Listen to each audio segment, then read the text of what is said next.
ngày nhỏ khó từ tổ nhớ lúc gió sang từ lo dù dọa lạnh mùa mùng rồng gâu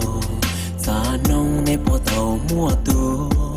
bỏ cả pu ít tu bỏ cụ bỏ xe ya yêu sông có hoa loa lì này giờ xa từ lon chia chỉ thua linh mùa mong đời lạnh mùa mùa lệ tu lo trong có sự ý tu lo trong có bị qua cùng nhà lạnh mùa mong dài lạnh mùa mong đồ tu lo cho yêu trong gì đồ lạnh tu lo xa cho đâu cùng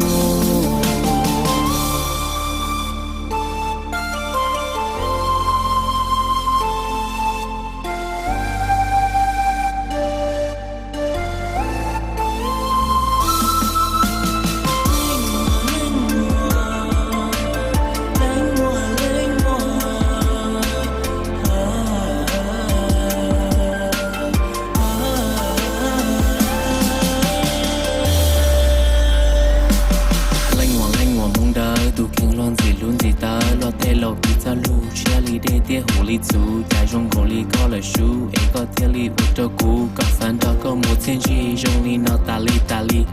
冷我梦冷，说海路容龙容行，这个海路古今开些，老古天路天年，vì mua con địa tế địa lý chia，我心若是烈是些，địa lý高大点。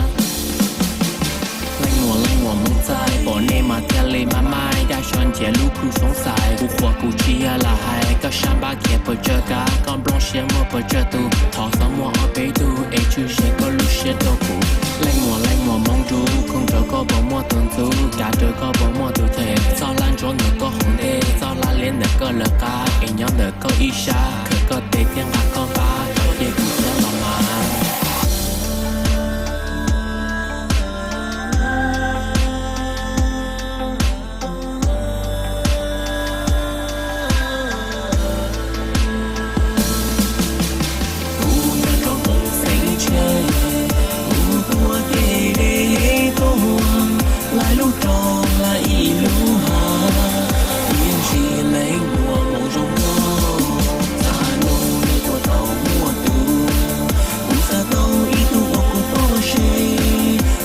Trong